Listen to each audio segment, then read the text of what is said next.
గత కొద్ది రోజులుగా సోషల్ మీడియాలో జరుగుతున్న ప్రచారం కల్కిలో ఎన్టీఆర్ గెస్ట్ రోల్ చేస్తున్నాడనేది. అసలు ఇందులో నిజం ఉందా అనేది ఎవ్వరికీ తెలియదు. కానీ కల్కిని నాగస్విన్ ఎలా డిజైన్ చేస్తున్నాడనే ఊహాగానాలు మాత్రం అంచనాలను పీక్స్కు తీసుకెళ్తున్నాయి. రిలీజ్ డేట్ దగ్గర పడుతున్న కొద్దీ కల్కి గురించి రోజుకో వార్త బయటకు వస్తుంది.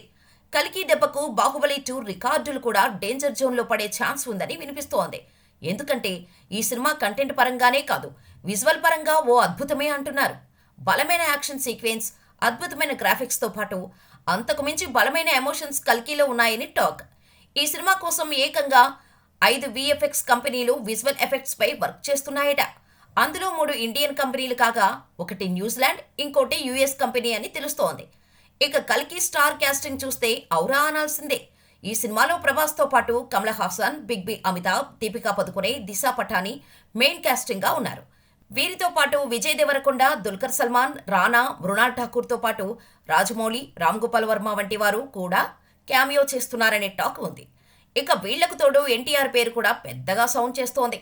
కల్కిలో యంగ్ టైగర్ కాసేపు తెరపై కనిపిస్తాడని ప్రచారం జరుగుతోంది. ఇండస్ట్రీ వర్గాలు ఈ విషయాన్ని బల్లగుద్ది మరీ చెబుతున్నాయి. ఒకవేళ ప్రభాస్, ఎన్టీఆర్ ఒకే స్క్రీన్పై కనిపిస్తే మాత్రం థియేటర్లు తగలబడిపోతాయి అని అనడంలో ఎలాంటి డౌట్స్ అక్కర్లేదు. మరి ఈ విషయంలో క్లారిటీ రావాలంటే మే 9 వరకు వెయిట్ చేయాల్సిందే.